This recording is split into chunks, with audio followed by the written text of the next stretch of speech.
After leaving politics, she continued to wear many hats, including the Deputy Chair of the Australian Republican Movement. She was a leading figure in superannuation, and she became Australia's first Age Discrimination Commissioner. Everyone's got good intentions here, but the system needs a drastic overhaul. She also took on the role of Disability Discrimination Commissioner for a time. Many of the things today that we take for granted were issues which were championed by Susan Ryan.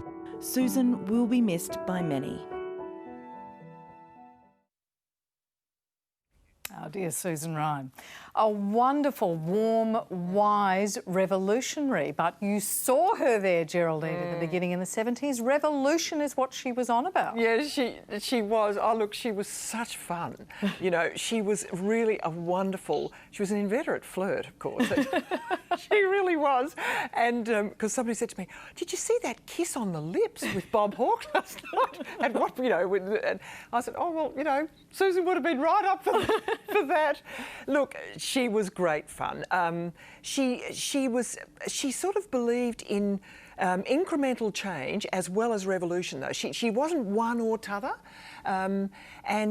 She always rang me, you know, whenever I was on the drum, she rang me or commented straight after it. I was just something I really remember with great affection. Oh, completely. And, you know, one of my greatest memories is she came round to dinner at my place 6 weeks ago. You know, it's one of those things you meet and you say, we must see each other. And I did something about it. Thank God I did. And we had a great night, and I will remember that very, very fondly indeed. Tasneem, it's interesting looking through that footage. She was saying now what we need to do, they were about to go off to an international women's conference, is we need to infiltrate not only the government, but we need to infiltrate the bureaucracy, and how we will do that and who will go forward and who will be the people and who will support them. And that was, in essence, the project. But she sits there, you know, and she's got a suit on and all the rest of it, and she's friends with everyone, and she's been in here and said to Liberal women, you should run. You should run for office. Off you go. But is that what is required to make change? You have to have that determination in your heart. You can't be what you can't see, Ellen. And if someone like Susan gets out there and does it, and does the hard yards and makes the noise and occupies the platform and has results from doing it.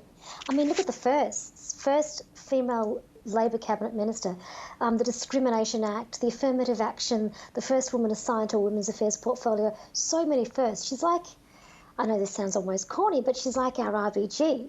She got out there and she used her platform to make it better for every woman in this country. And the retention rates at school, to go from 3 out of 10 finishing year 12 when she got into Cabinet to 9 out of 10 by 1996, 13 years later.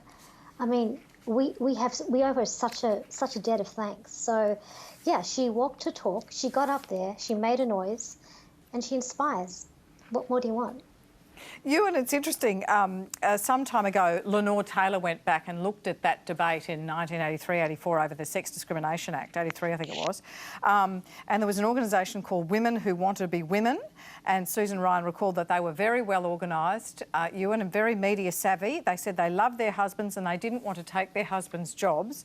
And then, Ewan, I'm going to make you own the Tasmanian Liberal MP, Bruce Goodluck, who said that he talked to his wife and other wives in the electorate and they couldn't get any views that coincided with the views of the women's electoral lobby. Ewan, he said the 4 women in the Labor Party are very nice ladies, but they're all the same.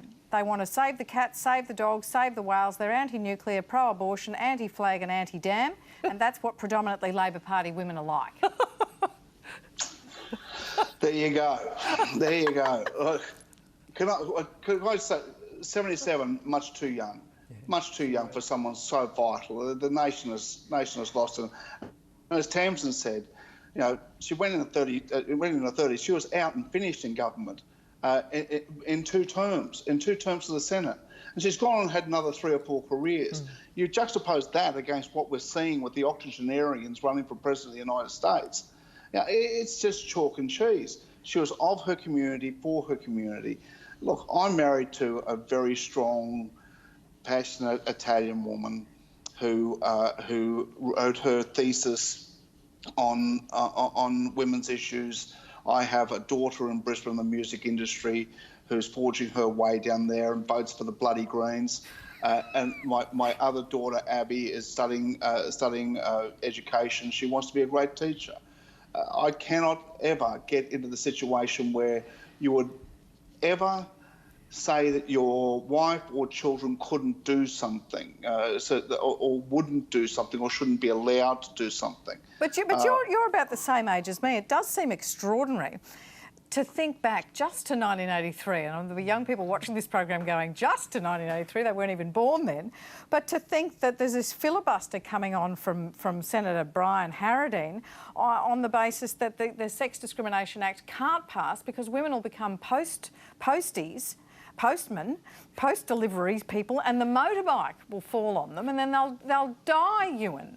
You That's exactly have this right. equality, Well, it's the end of civilization as we see it. Well, that was the argument. Civilization as we know it. Bloody Sheilas. It wasn't that long ago that they got into the front bar at the Chardon's Corner Hotel in Maroondah. That's it. You know, it's the next thing you know. Next thing you know, they'll be wanting the bloody vote. I mean, come on. What next? You know, and yet you talk about the United States, they're talking about going back and repealing the possibility of repealing laws on abortion. So it just goes to show how, like Susan Ryan said, run for office, have a go. She was of her community. When she got married, she was probably told she had to resign from the public service. Yeah. That married women couldn't have jobs. So, and that's only 60 years ago, 58 years ago. But she didn't do it on her own. She didn't do it on her own, Ewan. One of the interesting things I think that to know is that she believed in structures. You know, she believed that you couldn't just stand up and be bold and glorious and majestic and sort of go into the distance, like Joan of Arc. You had to form groups, and she was supported constantly behind the scenes by women who were happy to let her do that and were doing their own thing. So, I mean, that's the other thing to take out of this. Susan was a person of groups. And that's why she was so successful. And she never forgot who she was, And is that about doing the work necessary for reform? Or because it seemed to me that she was always set for optimism.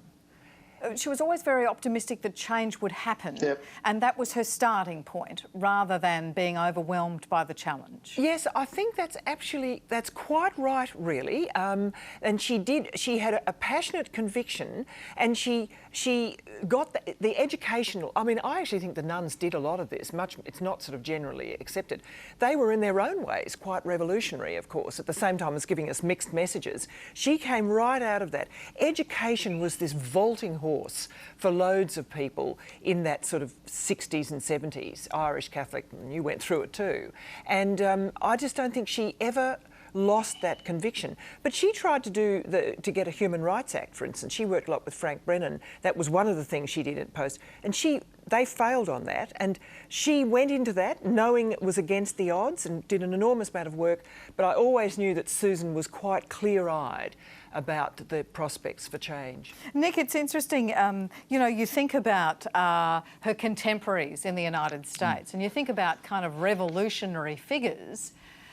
And Susan was at once revolutionary, but she was very much of the system as well as getting things done. It must be a lot to wrap your head around to look at a woman like that and think, well, there's their revolutionary, there's their Ruth Bader Ginsburg. Yeah, I mean, I do appreciate the comparisons. I've spent the past few days, I've been in Australia for 5 years, but I hadn't heard much about her legacy, and I spent the past couple days reading all about it and been deeply impressed, and I admire all the work that she's done to create the Australia of today that I get to live in and my friends get to live in. And I think Ruth Bader Ginsburg did the same thing. She spent her career fighting the good fight, and sometimes there were setbacks and sometimes there were major wins, and she just went into work each day remembering that she was just trying to make the world a better place. And I feel like Susan Ryan lived that same life. And it's not just the Ruth Bader Ginsburgs that should be celebrated around the world when they die and their legacy comes to an end. It's Susan Ryan's, it's people in other countries, and there will be people to celebrate in generations from now for doing the same thing. Last 20 seconds, Geraldine Doog. I texted Susan Ryan to say I was at the pool and I was watching a group of older ladies doing aqua aerobics, and suddenly Down in Devil Great Drive came on. Come alive! arrived. And I said, gee, that looks like fun, that retirement caper. Go on, give me 10 seconds. She aged really well. Oh, very well. It's that length. I mean, she loved that work at the Human Rights Commission, and she was fully alive, and that's what I remember so beautifully. Thank you so much for Pleasure. coming in. A long day and a wonderful celebration Indeed. of Susan's life. That's all we have time for.